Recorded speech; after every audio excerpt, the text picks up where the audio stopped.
SMID Music present.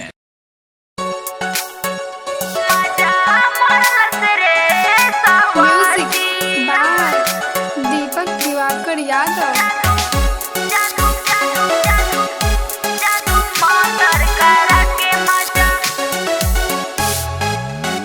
छोड़ी हमरा के गईले बाहर बलम मछरी जैसान से जिया पे तड़पीले हम। ए छोड़ी हमरा के गईले बाहर बलम मछरी जैसान से जिया पे तड़पीले हम। बल मुँह के माराइल बाटे मतिया रे अरे मतिया जादू मंतर करा के मजा मरलस रे सवतिया। जादू मंतर करा के मजा मरलस रे सवतिया। Recording by SMID Music Lakshmipur.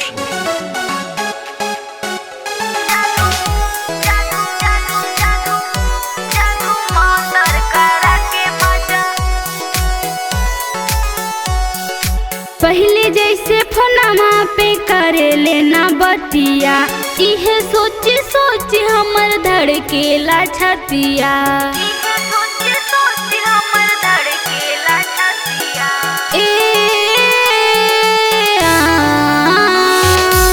कबो ना से जिया पे सुतेला संगमा सजनमा हमरो सजनमा कि कोनो पूछे ना के अबू पाइया हो ऊ पाइया।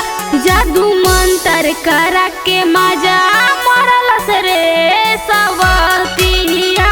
जादू मंतर करा के मजा मरलस रे सवतिया। Recording by SMID Music Lakshmipur.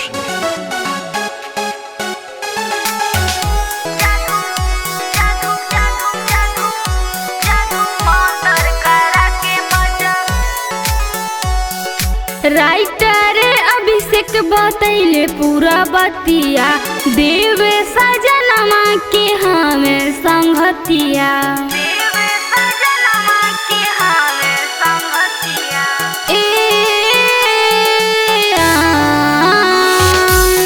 ना जाने कैसे कटी हमर रतिया संवरिया हमरो सवारिया।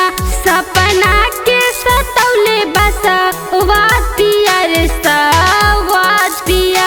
जादू मंतर करा के मजा मरलस रे सवतिया। जादू मंतर करा के मजा मरलस रे सवतिया। छोड़ी हमरा के गईले बाहरवा बलम मछरी जैसान से जिया पे तड़पीले हम।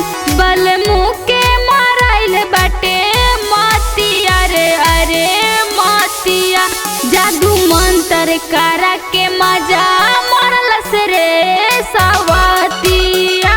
जादू मंतर करा के मजा मरलस रे सवतिया। छोड़ी हमरा के गईले बाहरवा बलम मछरी जैसान से जिया पे तड़पीले हम। बल मुँह के माराइल बाटे मतिया रे अरे मतिया जादू मंतर करा के मजा